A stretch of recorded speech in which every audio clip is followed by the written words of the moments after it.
welcome to the first Adaptation Corner. This is a section where if I had all the money, all the power and influence in the world, what subjects would I take from one medium to the big screen? Because, let's face it, cinema is awesome, but books are also awesome, and combining them can be fantastic, or a complete and utter fail. So for today's subject, I thought I'd cover some, common ground that we all know, and go with what happens if I was to adapt my book into a film. Now, personally, if I was lucky enough to get anything adapted to the big screen or the little screen, I'd actually prefer it to be done by Studio Mir, because animation allows you to do so much more than you can do with the physical limitations of real-world cinema. You could just get so much more done and be a lot more artistic, pun intended. So this is a cast list for who I'd have acting the roles in a live-action production of the book. However, I'd still have them doing the voice acting if it was ever to be done as an animation instead. So, let's start with the villains, because everyone loves villains, and I have quite a few of them in my book. On their journey, Simon and Ellen fight across a whole roster of villains, the first and foremost being Daniel Ajan, who I'd have played by Adam Driver. Now, I loved him as Kylo Ren. I thought he was fantastic. I would like to see him play creepy and perverted and insane. I think he'd bring some genuine chemistry and energy to the character.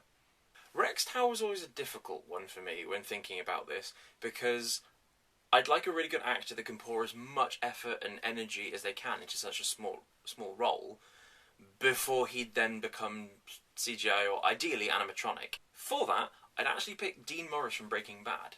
If you've ever watched Breaking Bad, this guy was a douchebag. He was really annoying at first. As the series goes on, you start just falling in love with him as a character. I think he's fantastic. His character art was brilliant, and he was just such an engaging actor that I loved every minute he was on screen. And I think he could bring that energy and effort into such a small role as Rex. There is literally only one person I would have play Cleo Enver, either as a voice actress or on the big screen or little screen. And that would be Liz Brookley, the cosplayer. Now, it's a really random choice, yeah, but she looks and sounds exactly as I picture Cleo in my mind. Just give her half a face mask and put her in one of her fantasy costumes, and she's pretty much there already. Who do you think I should have playing Zan Jones? Well, he's old, he kicks ass, bit grumpy.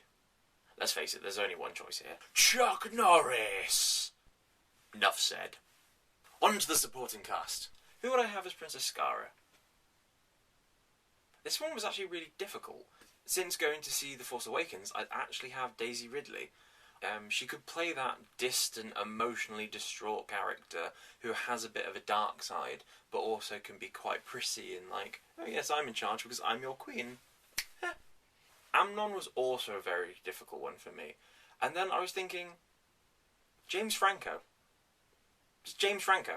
He could play that charming, slightly slimy, very in control High Priest. Now, another surprising fan favourite for me was Rupert Elbib. And the only person I could think that could play such a charming old man would be John Hurt. John Hurt. Messenger. Now, Messenger, you don't really see his physical appearance, so it's really only based on the voice, and there is only one person I would trust to do that powerful, masterful, but kind of charismatic and relaxed voice. Come now, don't be shy. Step into the light. Oh, I do declare I'm getting the vapours. Whew. Okay, one more time. I am fire. I am death. Oh. Benedict Cumberbatch, you are awesome. That voice is like velvet and terrifying, like a madman's lullaby. No one could do a disembodied voice in A Shrouded Cowl better, because none of you know what Messenger looks like. I do. Now, the final two, Simon and Eleanor.